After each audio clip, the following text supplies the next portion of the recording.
साथियों नमस्कार and welcome to समाधान the solution. I am doctor Ashok विजय।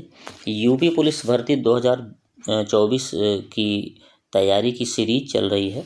इसमें हम जीके जीएस के बारे में आजकल बात कर रहे हैं और जीके जीएस का जो महत्वपूर्ण भाग हिस्ट्री का भाग है उसमें वैदिक सभ्यता की बात हो रही है। पार्ट 1 आ चुका है, आप देख चुके होंगे, न देखे हो तो उसको देख लीजिएगा। और पार्ट 2 ये है और इसमें पूर्व परीक्षाओं में पूछे गए प्रश्नों को लिया गया है और नवीन प्रश्न दोनों को लेकर एक बेहतरीन कंटेंट और एक क्वालिटेटिव बंच ऑफ क्वेश्चंस बनाए गए हैं। उनका उत्तर कैसा है? व्याख्यात्मक है। अभी आपके पास समय है तो व्याख्यात्मक उत्तर पढ़ सकते हैं। आप देखिए प्रश्न है, इसके उत्तर क्या हैं, व्याख्याएं कैसी हैं, आप देखिए। जो ये पॉइंट्स देख लीजिए, ये पॉइंट्स एक एक प्रश्न हैं जो परीक्षा में आए हैं और इनकी पूरे आने की संभावना इस परीक्षा में है, इसलिए बहुत ध्यान से इन पॉइंट्स को पढ़िए। प्रारंभ करते हैं। पहला प्रश्न, आर्य शब्द का क्या अर्थ है? आर्य शब्द का क्या अर्थ है? श्रेष्ठ व्यक्ति, धर्म, जाति, वंश। ऑप्शन नंबर ए, श्रेष्ठ व्यक्ति is the right answer.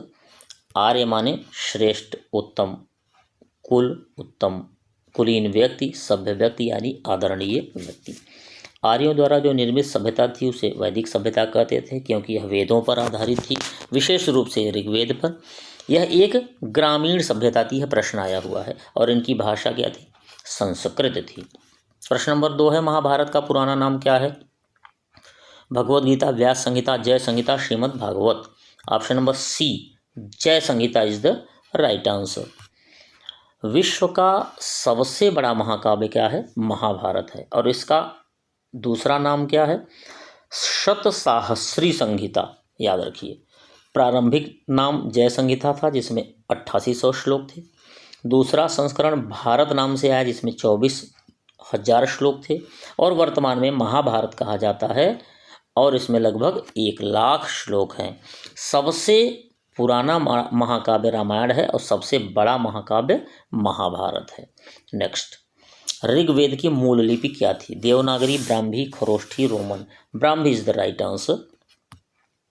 Kharoshthi लिपि जो है दाएं से बाएं लिखी जाती थी, इधर से इधर, दाएं से बाएं ऐसे, और बाकी लिपियां बाएं से दाएं लिखी जाती हैं। तो खरोष्ठी लिपि ये परीक्षा में आता है कि दाएं से बाएं थी कि बाएं से दाएं। याद रखिए, दाएं से बाएं खरोष्ठी लिपि थी। ऋग्वैदिक धर्म तो बहुदेववादी था, इसमें कई देवताओं, इंद्र, अग्नि, वरुण सबकी पूजा की जाती थी। समाज पितृसत्तात्मक था। परिवार का मुखिया पिता होता था जिसे कुलप कहते थे, याद रखें, आता है।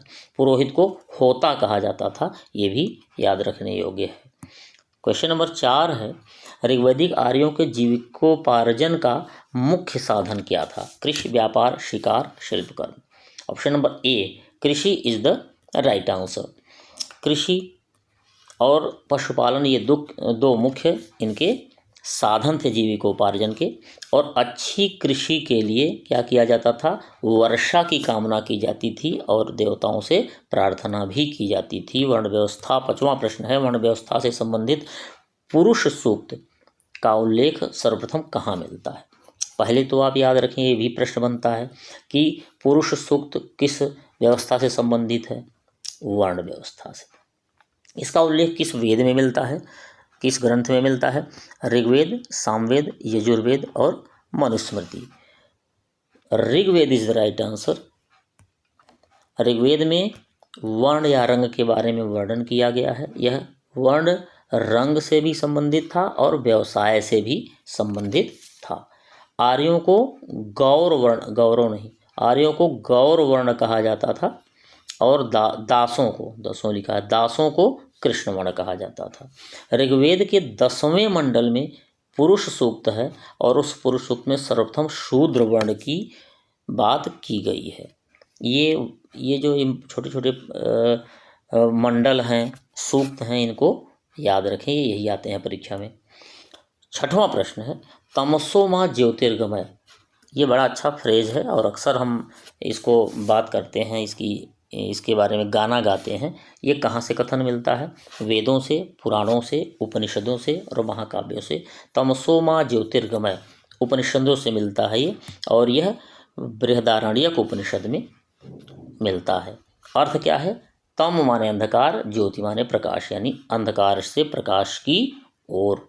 नेक्स्ट, ऋग्वैदिक काल में निष्क किसे कहा जाता था? लिपि, शस्त्र, आभूषण या कृषि यंत्र। निष्क आभूषण को कहते थे। तनिष्क से निष्क आप रिलेट कीजिएगा। तनिष्क यानी जो आभूषण बनाती है टाटा की कंपनी, तो इसी आधार पर शायद उन्होंने नाम रखा होगा आभूषण बनाने को। और ये आभूषण किसका था? गले के हार का को कहा जाता था निष्क, और इसे निशाका भी कहा जाता था। बाद में एक निश्चित वजन और मानक का गले का हार बनने लगा, जिसके कारण ये विनिमय का माध्यम हो गया और इसे सिक्के के रूप में भी मान्यता मिल गई। 8वां प्रश्न, अवेस्ता और ऋग्वेद में कैसी समानता है? भाषाई, धार्मिक, सांस्कृतिक और राजनीतिक। देखिए, अवेस्ता और ऋग्वेद में भाषाई समानता है। संस्कृत के शब्द वहाँ भी मिलते हैं, अवेस्ता में भी, इसलिए कुछ भाषा संबंधी समानता है। और ऋग्वेद आर्यों से संबंधित है और अवेस्ता किससे संबंधित है? ईरान से। इसलिए कहा जाता है, अक्सर अनुमान लगाया जाता है कि जो आर्य थे वो ईरान से आए थे या ईरान से होकर आए थे। नेक्स्ट, 4 पुरुषार्थ की प्रथा किस काल में प्रचलित हुई? ऋग्वैदिक काल, उत्तर वैदिक काल, महाकाव्य काल, गुप्त काल। पुरुषार्थों की प्रथा ऋग्वैदिक काल के बाद यानी उत्तर वैदिक काल में प्रचलित हुई थी। इसमें 4 पुरुषार्थ और 4 आश्रम। 4 पुरुषार्थ और 4 आश्रम। कौन कौन थे 4 पुरुषार्थ? धर्म, अर्थ, काम, मोक्ष। आश्रम कौन कौन थे? ब्रह्मचर्य, गृहस्थ, वानप्रस्थ और संन्यास। और सर्वप्रथम इन पुरुषार्थों का उल्लेख कहाँ मिलता है? याद रखिएगा, जाबाल उपनिषद में मिलता है। और चारों पुरुषार्थों की सफलता आश्रमों पर निर्भर थी। यानी जैसे धर्म है, कर पाएंगे, ब्रह्मचर्य, गृहस्थ कर पाएंगे। धर्म के बारे में ज़्यादातर ब्रह्मचारी कर पाएगा पालन। अर्थवृत्ति, आर्थिक वृत्ति कौन कर पाएगा? गृहस्थ करेगा। काम गृहस्थ करेगा। मोक्ष वानप्रस्थ और सन्यासी करेंगे। तो इस तरह से यह जो पुरुषार्थ हैं इनकी सफलता आश्रमों पर निर्भर थी। गोत्र शब्द का प्रयोग सर्वप्रथम कहाँ मिलता है? ऋग्वेद, यजुर्वेद, सामवेद और अथर्ववेद। इस तरह से जो शब्दों के प्रयोग की बात आए तो ऋग्वेद ही हमेशा प्रायः आता है।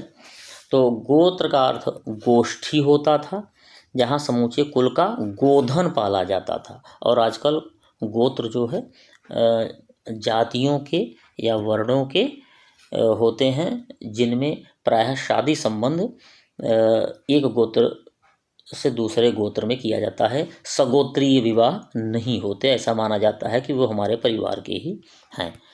11वां प्रश्न है, जीविकोपार्जन हेतु वेद वेदांग पढ़ाने वाला अध्यापक क्या कहलाता था? देखिए, जीविकोपार्जन हेतु यदि आए तो वो क्या कहा जाएगा? उपाध्याय कहा जाएगा। तो ये उपाध्याय जी जीविकोपार्जन वाले थे। ये उपाध्याय जीविकोपार्जन के लिए यदि वेद वेदांग पढ़ाते थे। और यदि आचार्य कहा जाता था यदि वो गुरुकुल में पढ़ाते थे, निःशुल्क शिक्षा देते थे, बाद में गुरु दक्षिणा स्वीकार कर लेते थे। यही दोनों में अंतर है। प्रश्न नंबर 12 है, कौन सा ब्राह्मण ग्रंथ ऋग्वेद से संबंधित है? शतपथ, ऐतरेय, तैत्तिरीय और गोपथ। देखिए, ऋग्वेद से किसी ब्राह्मण ग्रंथ का संबंध है तो वह है ऐतरेय ब्राह्मण। याद रखिए, ऐतरेय ग्रंथ जो ब्राह्मण ग्रंथ हैं, उसमें क्या चीज़ें होती थी, उसका कंटेंट किससे संबंधित होता था? यज्ञों और उनके अनुष्ठान के विधि विधान से। ऐतरेय ब्राह्मण तथा कौशितकी यानी संखायन ब्राह्मण, ये दोनों ऋग्वेद से संबंधित हैं। पंचविश या तांड्य था जैमिनी ब्राह्मण, सामवेद से। शतपथ यजुर्वेद से और गोपथ अथर्ववेद से संबंधित है। ये प्रश्न बनते हैं, इनको स्क्रीनशॉट लेके याद रखिए। समुद्र मंथन हेतु किस सर्प ने रस्सी के रूप में स्वयं को प्रस्तुत किया? किस सर्प ने रस्सी के रूप में? शेषनाग, कालिया नाग, वासुकी और पुष्कर। वासुकी नाग आप शायद जानते होंगे, पुराणों में ये कथा आती है कि राक्षसों और देवताओं दोनों ने मिलकर समुद्र का मंथन किया। उसमें मथानी बनाई गई मंदराचल पर्वत को, और रस्सी नागवासुकी बने। एक तरफ देवता, एक तरफ दैत्य, दोनों खींच रहे थे। वहीं से अमृत और वहीं से विष निकला, जो जिसको शंकर जी ने पी लिया था। वहीं से ऐरावत हाथी निकला, लक्ष्मी निकली, रत्न निकले, शंख निकला, बहुत सारी चीज़ें निकली, घोड़ा निकला। तो वही कहानी है समुद्र मंथन की, और उसमें रस्सी बने थे नागवासुकी। 14वां प्रश्न है, देवताओं के पुरोहित कौन थे? देवगुरु, आप जानते होंगे देवगुरु कौन है? Brihaspati is the right answer. Brihaspati देवगुरु थे, उन्हीं को पुरोहित कहा जाता था। प्रश्न नंबर 15 है, कौन सा अभिलेख ईरान से भारत के में आर्यों के आने की सूचना देता है? जूनागढ़, बेबीलोन, बोगजकोई और Shahbazgarhi. Option number C, Boghazkoi is the right answer. Boghazkoi अभिलेख है जिसमें क्या बताया गया है कि 14वीं शताब्दी से ईसा पूर्व के अभिलेख में ऋग्वैदिक काल के देवताओं इंद्र, वरुण, मित्र तथा नासत्य का उल्लेख मिलता है। अब यदि बोगजकोई यानी जो एशिया माइनर में है, ईरान के पास है, वहाँ से यदि इंद्र, वरुण, मित्र और नासत्य देवताओं का उल्लेख होगा तो निश्चित रूप से लोग कहेंगे कि ये हिंदू देवता हैं और हिंदुओं का यहाँ से कनेक्शन है। इसी से यह ज्ञात होता है कि वैदिक आर्य कहाँ से होकर आए? ईरान से होकर आए थे। नेक्स्ट, किसने आर्यों के आदि देश के बारे में लिखा? यानी यह बताया कि कहाँ से आए थे आर्य। बाल गंगाधर तिलक ने, महात्मा गांधी ने, शंकराचार्य ने या विवेकानंद ने? देखिए, इन चारों में बाल गंगाधर तिलक थे जिन्होंने आर्यों के आदि देश के बारे में लिखा था। और उन्होंने क्या बताया था? आर्य कहाँ से आए? उत्तरी ध्रुव से आए थे। हालांकि अधिकांश इतिहासकार इस मत को मानते नहीं है। प्रश्न नंबर 17 है, अध्यात्म ज्ञान के विषय में नचिकेता और यम का संवाद किस उपनिषद में प्राप्त होता है? बहुत प्रसिद्ध संवाद है नचिकेता और यम का, और यह कहाँ मिलता है? कठोपनिषद में। कठोपनिषद कृष्ण यजुर्वेद का एक उपनिषद है। यहाँ इसमें क्या मिलता है? आचार्य यम और नचिकेता का संवाद है। यम ने नचिकेता को उपदेश दिया है कि ना इस आत्मा का जन्म होता है, ना कभी मृत्यु होती है, यह अजन्मा, नित्य और शाश्वत है। नेक्स्ट, त्रयी किसका नाम है? 3 वेदों का, 3 मौसमों का, 3 देवताओं का या 3 कालों का? त्रयी जब आए तो जान लीजिए 3 वेदों का नाम। 4 वेद हैं, उनमें से शुरू के 3 वेद यानी ऋग्वेद, सामवेद और यजुर्वेद, इनका उल्लेख है इनको त्रयी वेदों के रूप में। और अथर्ववेद चूंकि अंत में आया था इसलिए इनको त्रयी कहा जाता है, केवल 3 वेद। 19वां प्रश्न, संस्कारों की संख्या कितनी है? आप बता सकते हैं। षोडश या षोडश संस्कारों की बात होती है। षोडश माने 16, तो option number C will be the right answer. 16 जो हो जाएगा इसका उत्तर। अर्थ इसका क्या होता है? संस्कार। संस्कार का अर्थ यानी शुद्धता, पवित्रता और परिष्कार। मनु ने कहा है कि गर्भाधान से मृत्यु पर्यंत तक कुल 13 संस्कार हैं, लेकिन बाद की जो स्मृतियां आई उनमें और वर्तमान में वही प्रचलित है। कुल कितने संस्कार? 16 संस्कार है। Now the 20th question, and this is also the last question. अछूत की अवधारणा किस काल में स्पष्ट रूप से उद्धृत हुई थी? ऋग्वैदिक काल, उत्तर वैदिक काल, गुप्त काल और धर्मशास्त्र के समय में। अछूत की अवधारणा धर्मशास्त्रों के समय में उद्धृत हुई थी। इस काल में अनुलोम और प्रतिलोम विवाहों के कारण 4 वर्णों के अतिरिक्त समाज में अन्य अनेक जातियां भी उदित हुईं, जैसे निषाद, मगध, रथकर, उग्र आदि।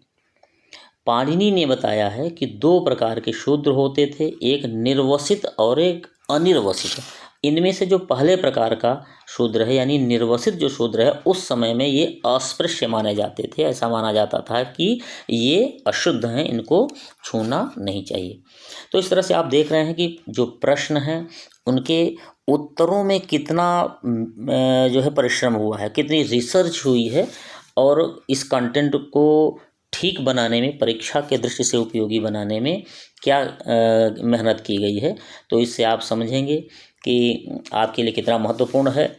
और इसलिए आग्रह करूँगा कि समाधान द सॉल्यूशन जो हमारा यह चैनल है, इसको आप लाइक, शेयर और सब्सक्राइब करें।